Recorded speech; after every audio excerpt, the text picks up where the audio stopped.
నిన్న మొన్న నేను హైదరాబాద్లో లేను.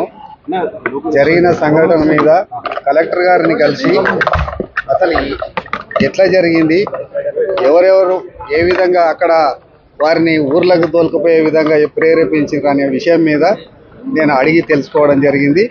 మిగతా విషయాలన్నీ కలెక్టర్ గారు, ఎస్పీ గారు వాళ్ళు చట్టపరంగా మిగతా చర్యలు తీసుకుంటారు. లగచర్లలో టీఆర్ఎస్ పార్టీ కార్యకర్తలకి టార్గెట్ చేస్తున్నారని సమాచారం ఉంది.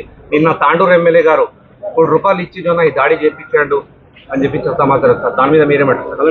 తాండూరు ఎమ్మెల్యే ఎవరు?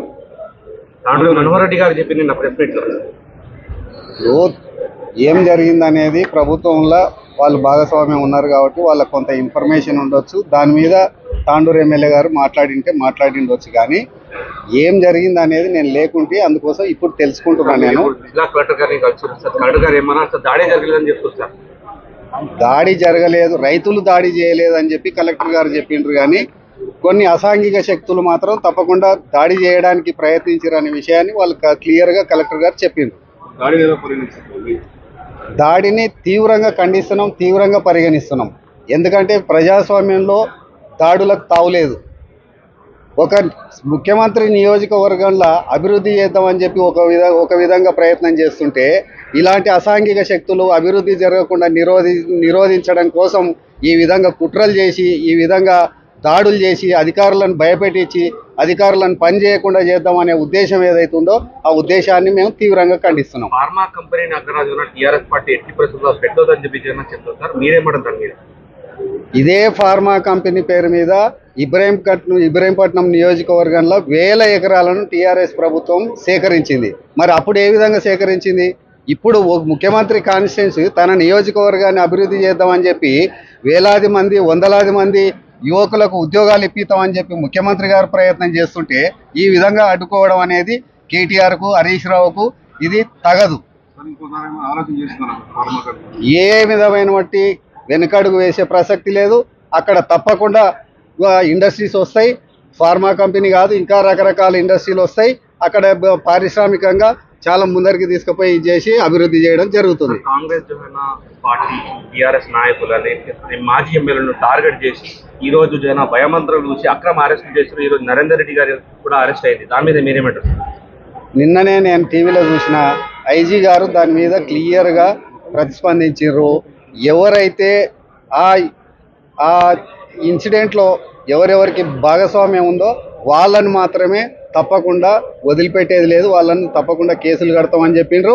దాంట్లో ఎవరెవరికైతే ఇప్పుడు 55 మందిని కస్టడీలోకి తీసుకొని అందరినీ ప్రశ్నించి దాంట్లో ఎవరికి అయితే భాగస్వామ్యం లేదో వాళ్ళందరినీ సగౌరవంగా ఇంటికి పంపించడం జరిగింది. ఎవరైతే ఇన్వాల్వ్మెంట్ ఉన్నారో వాళ్ళని చట్టపరంగా తప్పకుండా యాక్షన్ తీసుకోవడం జరుగుతుంది. ముఖ్యమంత్రి మీరు సోదరిగా అక్కడ కొడంగల్ నియోజకవర్గం వికారాబాద్ జిల్లాలో ఇటువంటి సంఘటనలు జరగడం రాష్ట్ర వ్యాప్తంగా ఇది అంత చర్చ జరుగుతుంది సార్, దాని మీద మీరు ఏమంటారు? ఇది చాలా దురదృష్టకరం.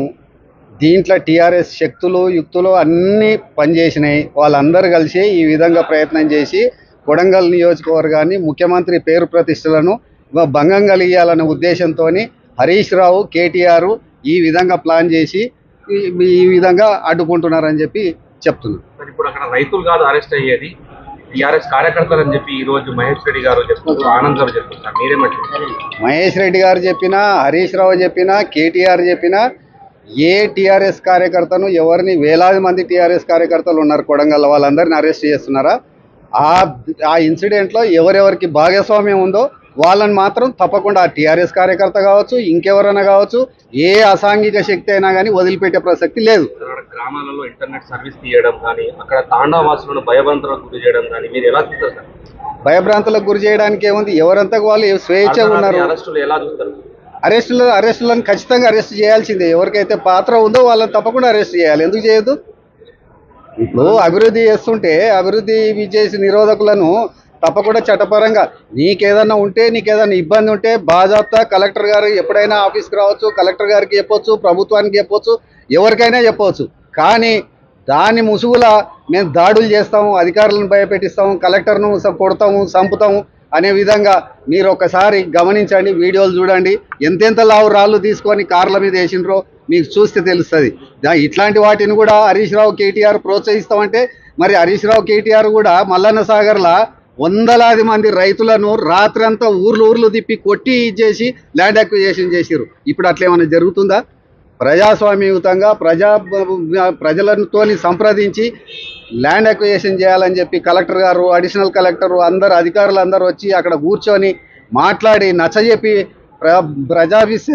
ప్రజాభిప్రాయ సేకరణ చేసి భూములు తీసుకుందామని చెప్పి ప్రభుత్వం ఒక దిక్కు ఆలోచన చేస్తుంటే ఇట్లాంటి కుట్రలు చేసి వీళ్ళందరూ హరీష్ రావు, కేటీఆర్ వీళ్ళందరూ అడ్డగోలుగా డబ్బులు పంపించి దోసక తిన్న డబ్బులని పంపించి కార్యకర్తలను రెచ్చగొట్టి అమాయకులను రెచ్చగొట్టి వాళ్ళను మరి ఇట్లా రౌడీలుగా చిత్రీకరించే విధంగా వాళ్ళు తయారు చేస్తున్నారు వాళ్ళను.